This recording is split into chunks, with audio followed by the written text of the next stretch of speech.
Welcome to The Explainer. Today we're diving deep into the science of great teaching. We're going to give you the most powerful research-backed strategies you can actually use in your classroom, like tomorrow. So let's get into it and unlock the brain's blueprint for learning.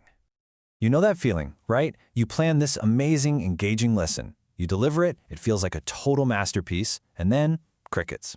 A few days later, you check for understanding, and it's like it never even happened. So why does this happen? And more importantly, what can we do about it? And this quote from Paul Kirshner, it just hits the nail on the head. The real goal here isn't just about what students can do in the moment, during the lesson. It's about making a lasting change in their long-term memory. I mean, that's it. That's the only real measure of learning.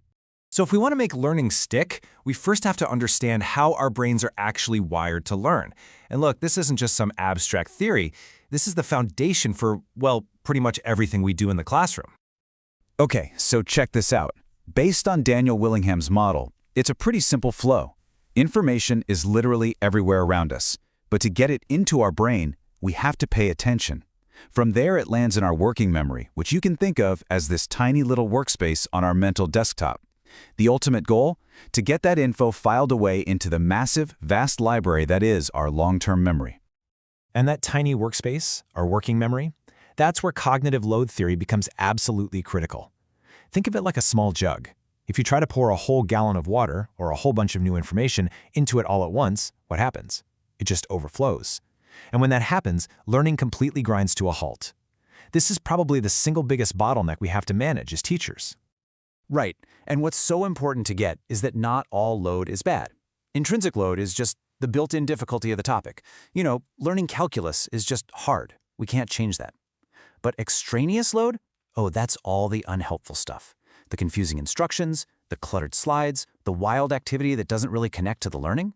Our job is to be clutter busters. We slash that extraneous load so students can use all their brain power on the good stuff. And that's the core of it, right here. Our goal isn't to make everything easy. It's to clear the path so students can engage in what Robert Coe calls desirable difficulty. Because real, sticky learning happens when they have to think hard about the right things. Okay, so if we know how the brain works, how do we actually design lessons that go with the grain, not against it?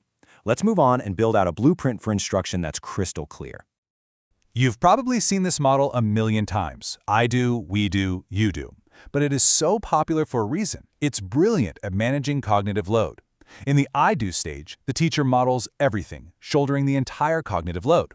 Then, in we do, we share that load. We do it together. And finally, when they're ready, in you do, the student can handle that load all by themselves. It's a perfect ramp to mastery.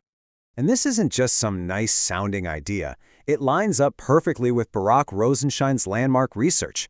His principles of instruction are basically the how-to guide for that gradual release. Presenting new stuff in small steps, giving kids worked examples, that's your I do. Guiding their practice with temporary supports, that's your we do. It's a framework built on a mountain of evidence. And let's get really clear on what we mean by scaffolding. It is not about making the task easier or lowering the bar. It's about giving temporary supports, like sentence starters, a graphic organizer, a checklist, that allow all students to access the same challenging task. We're scaffolding up, always keeping expectations high for everyone. Okay, so we've designed this beautiful, clear lesson. But how do we actually know if anyone is thinking? How do we make sure that every single student in the room is cognitively engaged? How do we go from just a few kids thinking to all of them thinking? The classic hands-up approach. We've all done it, but let's be honest, it's a trap, isn't it? It creates a classroom of thinkers and non-thinkers. You get the same 3 or 4 kids doing all the cognitive heavy lifting, while everyone else can just mentally check out. Equitable questioning, on the other hand, sets the expectation that everyone thinks, because anyone might be called on to contribute. And cold calling is a fantastic example. But wait, there's a right way to do it. The magic is in the process. First, you ask your question to everybody. Then, you pause. You give them that crucial wait time to actually think. And only then do you warmly and calmly invite one person to share their answer. The real thinking happens for everyone in that pause, long before a name is ever spoken. If you want another amazing routine for your toolkit, you have to check out TAPL. It's a system for checking for understanding. You teach a small chunk, then you ask a question. You have students pair share to rehearse their answer, then you pick a non-volunteer, you listen carefully to their response, and then give effective feedback. It is a brilliant way to find out what students actually learned right then and there. So how do you know if your guided practice is hitting that sweet spot? Rosenshine's research actually gives us a number to aim for, 80%. An 80% success rate is the zone of optimal learning. If it's 100%, the work is probably too easy. But if that success rate drops way below 80%, that's your signal to stop, back up, and reteach. That 80% means they're learning, but they still need you. All right, so the students have practiced, they've done the work. Now comes one of the most powerful tools we have, feedback. But not all feedback is created equal. Let's look at how to make it an engine for real improvement, not just a final grade on a piece of paper. This quote from Dylan William is an absolute game changer. It forces us to question all those hours we spend writing pages of comments that, let's be real, students might not even read. Effective feedback isn't about how much work the teacher does, it's about how much thinking it sparks in the student. So if it's not about writing long comments, what is it about? Well, Tom Sherrington's 5 R's give us a perfect menu of actions. Instead of just a comment, feedback should be a clear directive. Redraft this paragraph using the new vocabulary. Rehearse this speech. Respond to these 2 questions. See? It turns feedback from something passive into an active task.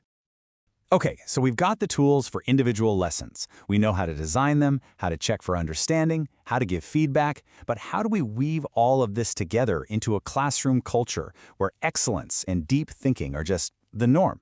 For this, I have to tell you the story of Austin's butterfly, made famous by Ron Berger. It's incredible. So, a first grader named Austin was asked to do a scientific drawing of a tiger swallowtail butterfly. And his first attempt was, a pretty typical first grader's drawing. But that was just the beginning. Just look at this. Through multiple rounds of very specific, very helpful peer feedback, Austin kept redrafting. His classmates weren't mean, they were like a team of scientists. The wings on the real butterfly are pointier, the antennae need to be thinner. And with each and every draft, his drawing got closer and closer to a true scientific illustration. It just proves that excellence isn't some talent you're born with. It's a process. It comes from revision. And the best part? The framework his class used is so simple and so powerful. Be kind, be specific, be helpful. This isn't just a fluffy, feel-good idea. It's a concrete routine you can teach your students tomorrow. It gives them the language to help each other get better, and it builds a community where everyone is working together to create amazing work. And that leaves us with this final big question to chew on. What if we shifted the entire focus in our classrooms? What if done wasn't the goal? What if finishing the work was just the first step? What if the real goal for every single student on every single assignment was to make it excellent? That right there is the science of great teaching in action.